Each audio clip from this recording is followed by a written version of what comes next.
merci de nous accorder cette interview. Avec grand plaisir, grand plaisir. Alors, pour les gens qui ne vous connaissent pas, est-ce que vous pouvez nous expliquer votre profession qui en fait rêver certains? Alors d'abord, on me surnomme Padge. Pourquoi? Parce que Pierre-Alain de Garrigue était évidemment trop long. C'est mon vrai nom. Donc tout le monde m'appelle Padge. Et donc je suis spécialisé. Alors d'abord, moi je suis un musicien professionnel au départ, batteur, chanteur, producteur aussi. Et je suis spécialisé évidemment dans les enregistrements de voix de toutes les... qui peuvent aller du cinéma, des séries, des documentaires, beaucoup de jeux vidéo, et ensuite un peu spécialiste de publicité, qu'elle soit publicité radio, télé, internet, etc. Donc en fait, la voix recouvre un grand champ de possibilités. Et il y en a qui sont plus spécialisés dans le doublage, comme Richard ou Manu. Et moi, je suis un petit peu dans le doublage, mais surtout beaucoup dans la pub et les jeux vidéo qui sont le principe, disons, en tout cas dans les conventions où on va, sont les références auxquelles on nous fait souvent... les gens viennent pour nous rencontrer sur des références, en tout cas pour moi, beaucoup sur aussi des émissions de télé, etc. Mais beaucoup plus dans la pub et le jeu vidéo que dans le doublage lui-même, même si j'en ai fait quand même un petit peu. D'accord, merci. Entre la pub et le jeu vidéo, je suppose que vu que certains jeux sont scénarisés, c'est plus difficile à doubler que pour une pub.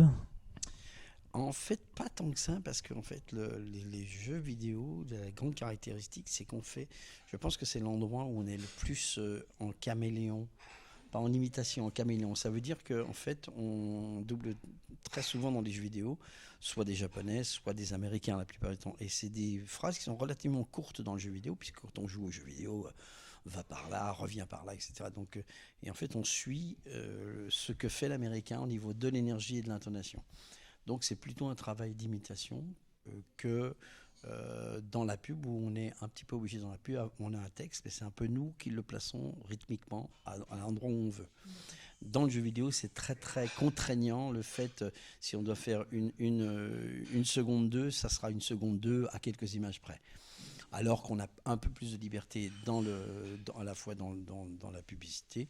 Par contre, dans le doublage, on est tenu de parler sur la barre, pour faire le rôle. Donc voilà, tout est délimité rythmiquement. Mais disons que la plus grande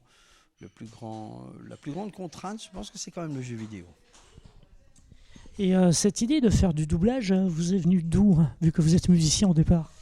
Et ben en fait, contrairement à d'autres, moi je suis un peu arrivé par hasard, parce que j'ai pas de formation particulière. Il y en a certains qui sont nés là-dedans, leurs parents sont comme Manu qui est en train de chanter, voilà. Et donc certains sont nés là-dedans, où leurs parents étaient vraiment dans cette dynamique-là. Moi pas du tout. Je savais que j'étais comédien, parce que dans mes années de première, terminale, seconde, je faisais du théâtre, donc je savais que j'étais quand même comédien, mais je suis devenu musicien professionnel et j'ai développé, en fait, la particularité, c'est que j'ai développé le sens rythmique et le sens mélodique en même temps. J'ai appris à jouer de la batterie en tant que je chantais, donc avec un micro entre les cymbales. Et c'est ce qu'on demande à un comédien, gérer la dynamique, de gérer le rythme et la mélodie. Et en fait, c'est tout à fait, mais vraiment par hasard, j'étais à l'époque, il y a bien 35-37 ans, au Palais des Congrès, où il y a des studios, et j'étais en train de faire une séance de chœur, pour une chanteuse. Et il y a eu un problème dans le studio d'à côté, et quelqu'un devait faire une phrase particulière sur une pub en 8 secondes, et il n'y arrivait pas, il le faisait en 10 secondes. Et le réalisateur est venu voir s'il y a quelqu'un qui pouvait remplacer. Tout le monde m'a désigné pour le faire, parce que j'avais l'habitude des micros. Et cette phrase, qui est devenue un peu, pour ceux qui connaissent, une publicité mythique, qu'il fallait rentrer en 8 secondes, c'était la publicité pour la Juste Sèche de Justin Bridou. Et la phrase à dire, c'était la Juste Sèche de Justin Bridou, une saucisse sèche, la Juste Sèche de Justin Bridou, une saucisse sèche sans sécher, doit sécher sans sécher. Elle est sèche, juste sèche, la Juste Sèche de Justin qui, la Juste Sèche de Justin qui, la Juste Sèche de Justin Bridou. Et j'y suis pas arrivé la première, la deuxième, la troisième et la quatrième. Mon sens rythmique s'est mis un peu plus en marche. J'ai fait comme si je voyais la phrase comme une sorte de portée avec des croches, des doubles croches. Et j'y suis arrivé. Le réalisateur, Jean Becker, m'a pris sous son aile tout de suite et m'a dit, toi, t'as un truc un peu spécial là-dedans. Et genre, le lendemain, me faisait enregistrer la publicité de Danone, et je deviens tout de suite la voix Danone, donc le jour d'après. Et donc voilà, et je suis devenu un peu monsieur pub grâce à ça. Et ensuite, comment je deviens une voix des jeux vidéo? Eh bien, je le deviens parce qu'à l'époque, donc 37 ans, eh bien, il n'y a pas de voix dans les jeux vidéo. C'est le tout début où les gens... C'était de la musique, voilà. Et puis Little Big Adventure arrive, Rayman, c'était encore en plus avant les Lapins Crétins, Rayman, Adibou, et donc c'est tous des gens qui mettent des voix sur des projets. Et ils prennent des gens qui sont libres relativement rapidement, donc des gens de pub. Parce qu'à l'époque, le doublage se faisait en analogique, donc toutes les équipes restaient ensemble, alors que maintenant, en numérique, la personne qui enregistre est toute seule derrière le micro. Donc voilà, je me suis retrouvé quand même par hasard sur quelque chose où j'étais fait pour ça, comme un cuisinier, je dirais, qui a la sensibilité pour être un bon cuisinier. J'ai pas encore dit grand cuisinier, quoique. Mais voilà, donc voilà, c'était. Disons que moi, je suis plus arrivé par des chemins un poil détournés, plutôt que c'était pas une voie toute tracée, comme mon père faisait ça, etc. Pas du tout. Je viens absolument pas de ce métier-là. Et peut-être ça m'a aidé aussi dans une sorte de détachement, parce que ce qui fait que j'ai travaillé avec mon ego de musicien plus qu'avec mon ego de comédien, quelque part. D'accord, merci. Et le fait d'avoir une voix grave ou rock, hein, est-ce que ça vous a aidé ou est-ce que ça vous a justement enlevé certaines pubs ou quoi parce qu'elles étaient trop graves ou trop rock? Ah, pas du tout, parce que alors moi j'ai une voix rauque là, naturellement j'ai une voix un peu, mais... Si je commence à parler comme ça, j'ai pas du tout une voix rauque. Ou alors vraiment j'ai une voix beaucoup plus basse, ou une voix absolument normale, sans mettre de... Mais je sais très bien gérer la fréquence. Et en fait, j'ai pas la grosse voix de Richard, par exemple, qui lui va rester totalement tout le temps, mais il va pas faire... Donc, ouais, j'ai cette facilité-là, mais ça ne m'a pas empêché. C'est-à-dire que les projets qui sont demandés, on correspond. Alors après, moi, je suis assez caméléon, donc je peux tellement changer la voix qu'on va me mettre sur des projets à voix grave, à voix qui fait peur, à voix qui fait pas peur du tout, ou dans des documentaires très, très doux, de la poésie, par exemple, ce que j'adore faire.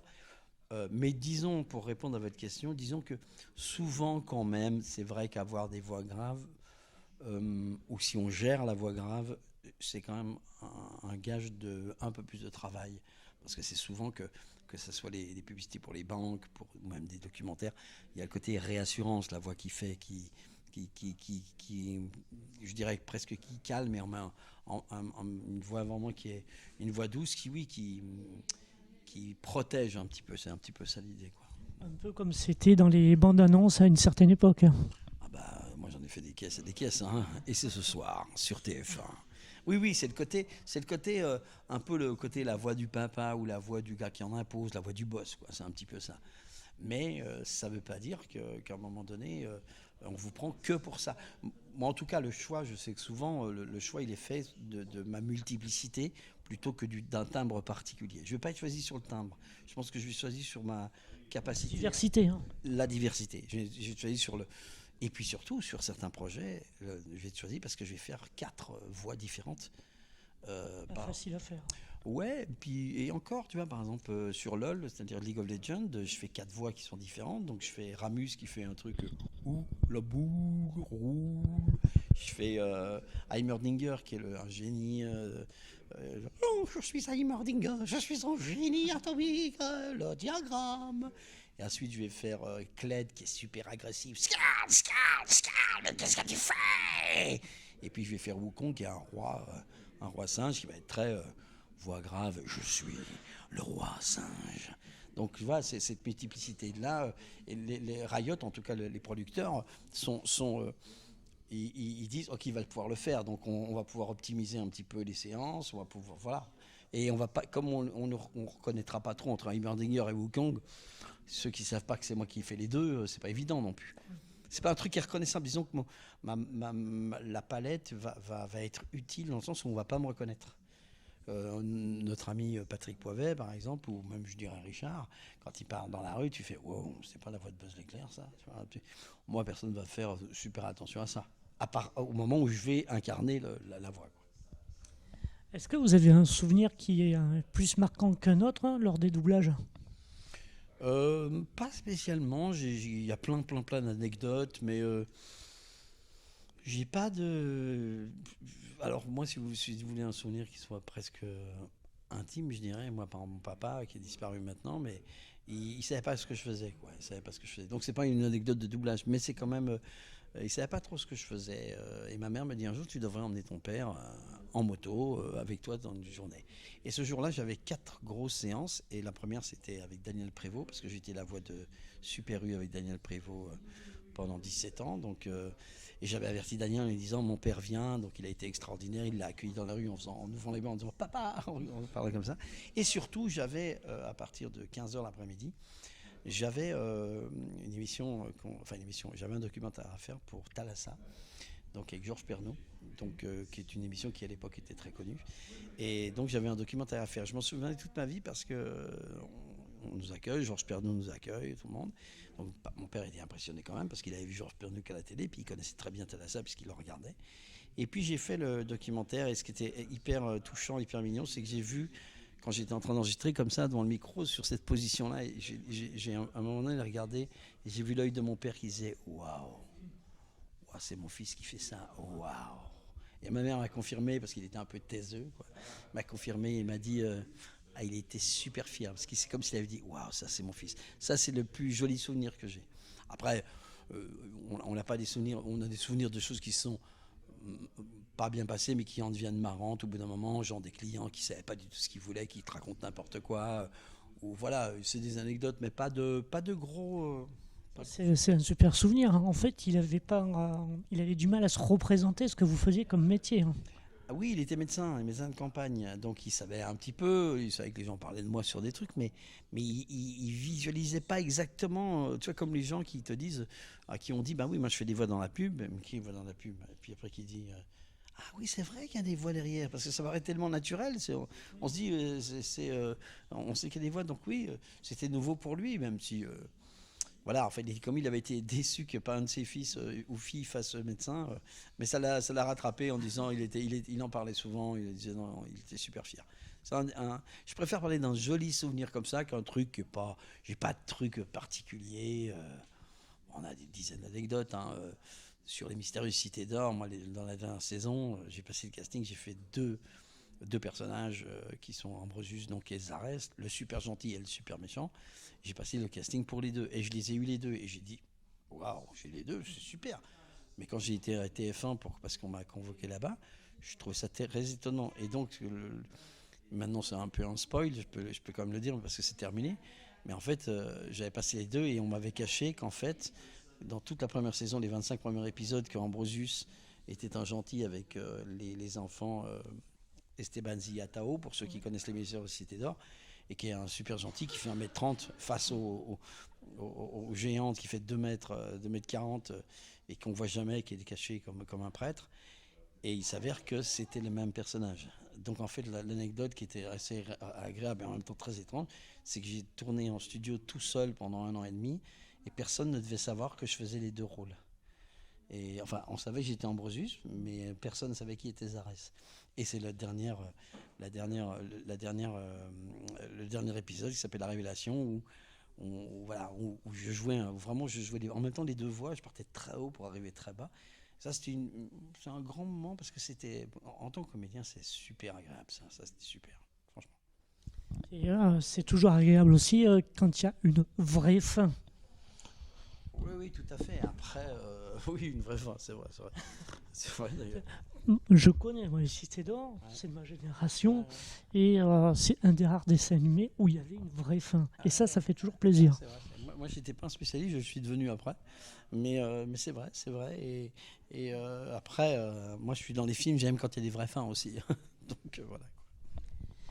Au niveau série ou cinéma, hein, est-ce qu'il y en aurait une ou en particulier qu'un jour vous aimeriez pouvoir faire le doublage ?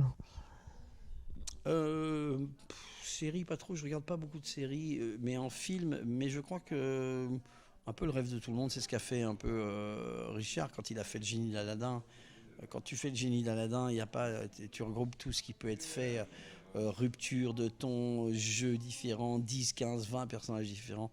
Donc je crois que moi, si on me demandait qu'est-ce que j'aimerais faire là, vraiment un vœu genre avec le génie d'Aladin, le vœu ça serait un Pixar avec le rôle principal d'un Pixar. Un gros Pixar en dessin animé, ça me plairait beaucoup. Ben, je vous remercie pour cette interview. C'était Cyril pour Ciné Passion 34. Merci Cyril.